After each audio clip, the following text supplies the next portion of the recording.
दोस्तों, आज के इस वीडियो में हम आपको एक ऐसे शख्स के बारे में बताने जा रहे हैं जिनकी लोकप्रियता दिनों दिन बढ़ती जा रही है। तो आइए वीडियो को शुरू करते हैं। दोस्तों, ये जानकारी है पंडित धीरेंद्र कृष्ण शास्त्री की, जिन्हें बागेश्वर धाम सरकार के नाम से भी जाना जाता है।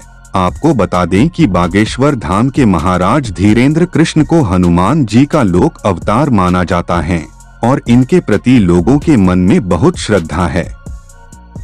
इनकी लोकप्रियता दिनों दिन बढ़ती ही जा रही है। सिर्फ भारत में नहीं बल्कि दुनिया के बहुत सारे देशों के लाखों लोग भी इनके भक्त हैं और इनसे आशीर्वाद लेने के लिए बागेश्वर धाम पहुंचते रहते हैं। दोस्तों, बागेश्वर धाम के श्री धीरेंद्र कृष्ण शास्त्री आज सोशल मीडिया देश के लाखों करोड़ों लोगों तक पहुंच चुके हैं और लोग इनकी भक्ति भावना से प्रेरित होकर इनके पास इनके दर्शन करने के लिए आते हैं। दोस्तों, आपको बता दें कि दिन पर दिन लोगों की बागेश्वर धाम के प्रति श्रद्धा बढ़ती जा रही है। बागेश्वर धाम में दिव्य दरबार लगता है, जहां पर सैकड़ों हजारों की संख्या में लोग रोज दर्शन करने आते हैं। दोस्तों, बागेश्वर धाम का संचालन खुद धीरेंद्र कृष्ण शास्त्री ही करते हैं, जिन्हें बागेश्वर धाम सरकार के नाम से भी जाना जाता है। दोस्तों, आपको बता दें कि बागेश्वर धाम में हनुमान जी का कई वर्षों पुराना मंदिर है और इस मंदिर को जागृत और चमत्कारी माना जाता है और इसी हनुमान मंदिर की शक्तियां धीरेंद्र कृष्ण के पास मौजूद है।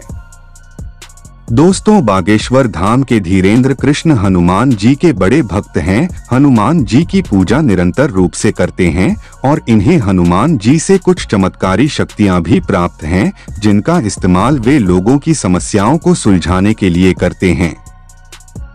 दोस्तों, आपको बता दें कि धीरेंद्र कृष्ण जी का बचपन बहुत कठिनाई भरा था। अति गरीबी के चलते उन्हें रोज की समस्याओं से जूझना पड़ता था। एक छोटे से कच्चे मकान में जीवन बीत रहा था। पारिवारिक स्थिति अच्छी नहीं थी। पढ़ने लिखने के लिए भी संसाधन उपलब्ध न थे। समय बढ़ता रहा।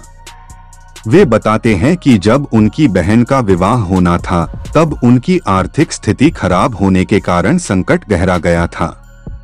उन्होंने लोगों से सहायता मांगी पर किसी ने उनकी सहायता नहीं की, किंतु उनका एक घनिष्ठ मित्र था। वे दोनों अधिकतर समय साथ बिताते थे, जिसने उस समय उनकी सहायता की थी। बहन की शादी के समय ही उन्होंने प्रण ले लिया था कि जो समस्या आज उन्हें हुई है वो किसी और को ना हो, और इस प्रण को पूरा करने के लिए उनके द्वारा हर साल उनके संचालन में गरीब कन्याओं का कन्यादान निःशुल्क किया जाता है। मुश्किल भरा जीवन होते हुए भी धीरेंद्र कृष्ण जी की आस्था हनुमान जी में बहुत थी। नित्य पूजा, भजन, हनुमान चालीसा का पाठ, ये उनकी प्रमुख दिनचर्या थी और समय आने पर उनकी इस तपस्या का फल भी उन्हें प्राप्त हुआ। इसी भक्ति और आस्था के बल पर आज उन्हें ऐसी सिद्धियां प्राप्त है जिनसे वो आज समाज का उत्थान, लोगों की समस्या और उनका समाधान भी कर पा रहे हैं। शास्त्री जी 2003 से बागेश्वर धाम का जिम्मेदारी संभाल रहे हैं और उन्होंने काफी कम उम्र से ही ईश्वर की आराधना शुरू कर दी थी। ऐसा कहा जाता है कि 8-9 वर्ष की उम्र में ही धीरेंद्र कृष्ण हनुमान जी की पूजा उपासना में इतने लीन हो गए थे कि उन्हें अपना बचपन खेलकूद में मिटाने के बजाय ईश्वर की आराधना करते हुए और पूजा करते हुए ही बिता दिया। दोस्तों, धीरेंद्र कृष्ण का पूरा नाम धीरेंद्र कृष्ण शास्त्री है और इन्हें लोग प्यार से बागेश्वर धाम सरकार के नाम से भी जानते हैं। इनका जन्म 4 जुलाई 1996 में मध्य प्रदेश के छतरपुर के गांव गड़ा में हुआ था।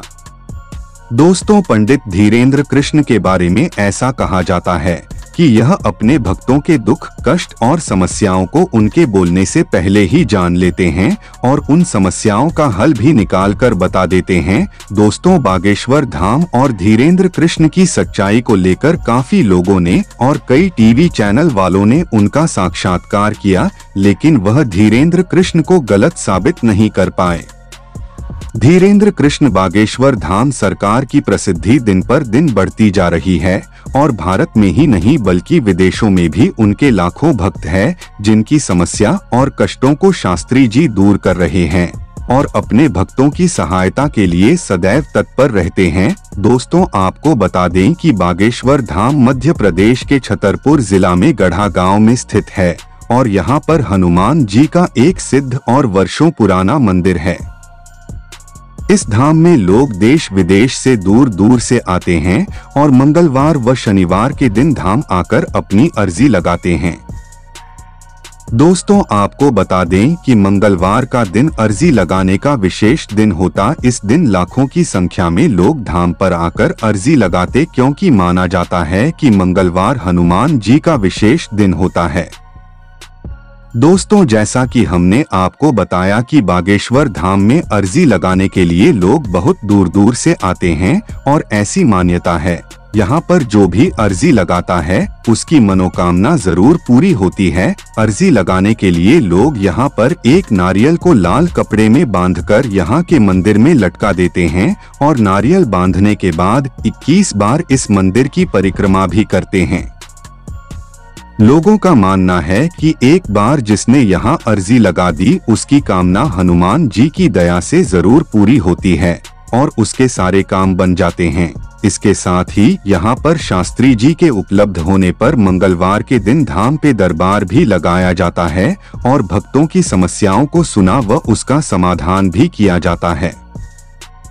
दोस्तों, धीरेन्द्र कृष्ण शास्त्री बागेश्वर धाम में एक चमत्कारी दरबार लगाते हैं। इस दरबार में हजारों सैकड़ों की तादाद में श्रद्धालु आते हैं, लेकिन चमत्कार की बात यह है कि इन लाखों लोगों में से अगर कोई भी व्यक्ति अपनी समस्या को लेकर बागेश्वर धाम सरकार के पास पहुंचता है तो धीरेन्द्र कृष्ण बिना उस व्यक्ति को जाने पहचाने अपने आप उसका नाम, पता, उसकी समस्या और उपाय सब कुछ एक पर्चे पर लिख देते हैं और उसे बताते हैं कि तुम्हें यह परेशानी है। इसके बाद भक्त आश्चर्यचकित हो जाता है कि उसने तो बागेश्वर धाम को अपने बारे में कुछ बताया नहीं, फिर बागेश्वर धाम को इतनी जानकारी कहां से मिल गई।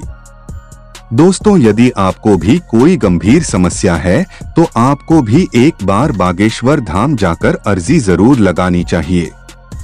सूत्रों से मिली जानकारी अनुसार दरबार में शास्त्री जी से मिलने के लिए टोकन की व्यवस्था भी है, जिसे लेकर आप बताए हुए दिन व समय पर आकर बागेश्वर धाम सरकार से भेंट कर सकते हैं और अपनी समस्या उनके समक्ष रखकर उसका समाधान भी पा सकते हैं।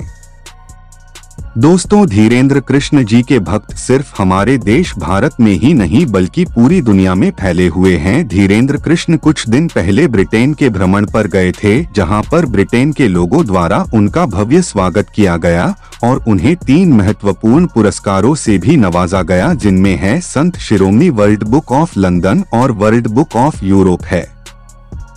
दोस्तों, बागेश्वर धाम के पुजारी धीरेन्द्र कृष्ण हनुमान जी को ही अपना आराध्य मानते हैं और उन पर हनुमान जी की विशेष कृपा भी है। शास्त्री जी का विवाह अभी नहीं हुआ है। गृहस्थ जीवन के बारे में वो कहते हैं कि जब उन्हें गुरु आज्ञा और माता पिता की सहमति होगी तभी विवाह करेंगे, इसलिए उन्होंने अभी तक विवाह नहीं किया है। दोस्तों, उम्मीद है कि आपको बागेश्वर धाम सरकार के बारे में जानकारी अच्छी लगी होगी। जानकारी पसंद आई हो तो वीडियो को लाइक और हमारे चैनल को सब्सक्राइब जरूर कर लें। हम ऐसी ही जानकारियां आगे भी आपके लिए लाते रहेंगे। धन्यवाद।